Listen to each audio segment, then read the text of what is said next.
Tiga pangkalan militer Israel dilaporkan hancur dalam sebuah serangan balasan besar-besaran yang dilakukan oleh Suriah. Serangan yang terjadi dini hari tadi menargetkan fasilitas penyimpanan senjata, hanggar tank, dan pusat komando di wilayah Negev, Golan, dan dekat Tel Aviv.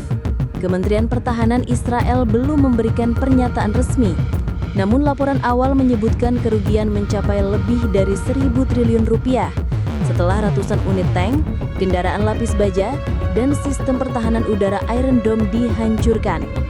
Apakah ini awal dari perang terbuka antara Israel dan Suriah? Serangan dimulai pada pukul 02.15 dini hari.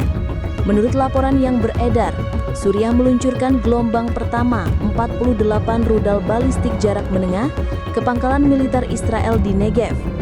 Ledakan besar terjadi di gudang penyimpanan senjata, menyebabkan kebakaran hebat yang melahap puluhan kendaraan tempur Merkava Mk4. Gelombang kedua serangan menyasar pangkalan di dataran tinggi Golan, wilayah strategis yang sebelumnya digunakan Israel untuk operasi udara ke Damaskus.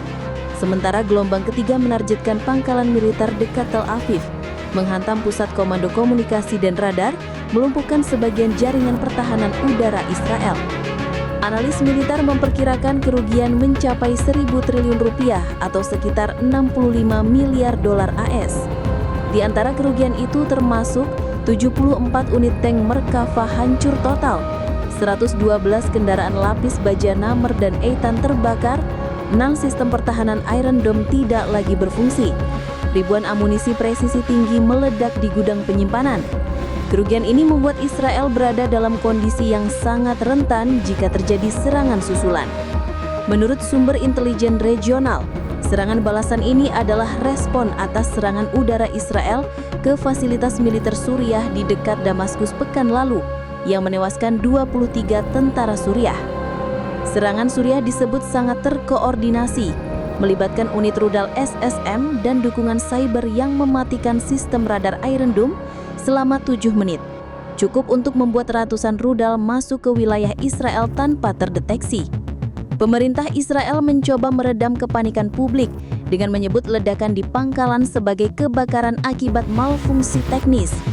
Namun citra satelit yang beredar menunjukkan asap hitam tebal membubung dari 3 lokasi berbeda secara bersamaan. Amerika Serikat menyatakan kekhawatiran mendalam dan menyerukan kedua pihak untuk menahan diri. Sementara Rusia menyebut serangan Suriah sebagai tindakan membela diri yang sah. Banyak pengamat menyebutkan serangan ini bisa menjadi pemicu perang skala penuh di Timur Tengah. Israel yang kehilangan sebagian besar persenjataan beratnya, kini dalam posisi harus memutuskan antara menyerang balik atau mencari jalan diplomatik.